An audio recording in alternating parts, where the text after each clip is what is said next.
Alhamdulillah, hari ini adalah hari terakhir saya di Masjidil Haram sebelum kembali ke tanah air.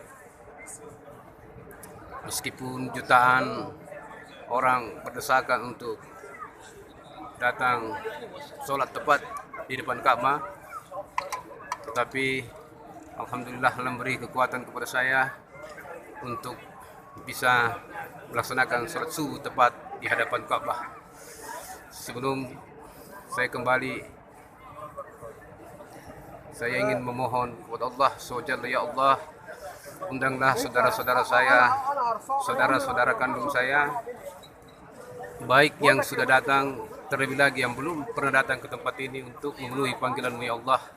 Mereka adalah Muhammad Arif Musi, Hajjah Harnida Musi, Muhammad Arsyad Musi, Hajjah Wahida Musi, dan Muhammad Idris Musi.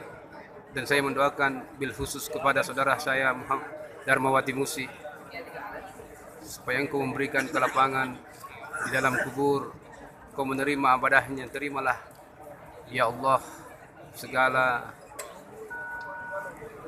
pengabdiannya selama hidupnya. Berikanlah cahaya di dalam kuburnya ya Allah. Berikanlah senantiasa perlindungan kepada saudara saya ya Allah. Amin ya rabbal alamin. Wassalamualaikum warahmatullahi wabarakatuh.